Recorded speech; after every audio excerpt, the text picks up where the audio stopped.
বৈরী আবহাওয়া মাথায় নিয়ে গত ৩ দিন ধরে ৪ দাবিতে ক্লাস পরীক্ষা বর্জন করে আন্দোলন করছেন রাজধানী শেরেবাংলা কৃষি বিশ্ববিদ্যালয়ের animal science and veterinary medicine অনুষদের শিক্ষার্থীরা।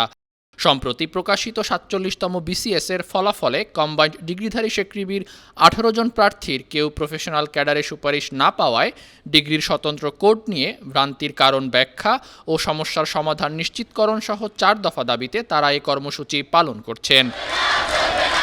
শিক্ষার্থীদের দাবি, বিএসসি ভেটেরিনারি সায়েন্স ও অ্যানিম্যাল হাজবেন্ড্রি মিলিয়ে চালু করা কম্বাইন্ড ডিগ্রির জন্য বিসিএস প্রিলিমিনারি পরীক্ষার স্বতন্ত্র কোড ৬৪৭ থাকলেও লিখিত পরীক্ষার জন্য কোনো স্বতন্ত্র কোড বরাদ্দ নেই।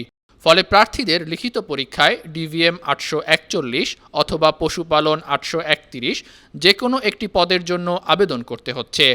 এর ফলে ভেটেরিনারি সায়েন্স ও অ্যানিম্যাল হাজবেন্ড্রি মিলিয়ে সরকার কর্তৃক কম্বাইন্ড ডিগ্রি চালুকরণের মূল উদ্দেশ্য ব্যাহত হচ্ছে।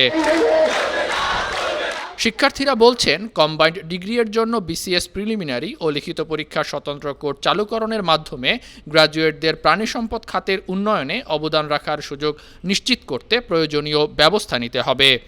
এ বিষয়ে বিশ্ববিদ্যালয়ের উপাচার্য অধ্যাপক আব্দুল লতিফ জানিয়েছেন, তিনি নিজে বাংলাদেশ সরকারি কর্ম কমিশনে গিয়ে বিষয়টি নিয়ে আলোচনা করবেন। এছাড়া বাংলাদেশ প্রাণী সম্পদ গবেষণা ইনস্টিটিউট সহ যেসব প্রতিষ্ঠানে বৈষম্যের অভিযোগ রয়েছে সেসব প্রতিষ্ঠানের সঙ্গে প্রয়োজনে সংশ্লিষ্ট মন্ত্রী প্রতিমন্ত্রীর সঙ্গেও কথা বলবেন। News desk, burn TV.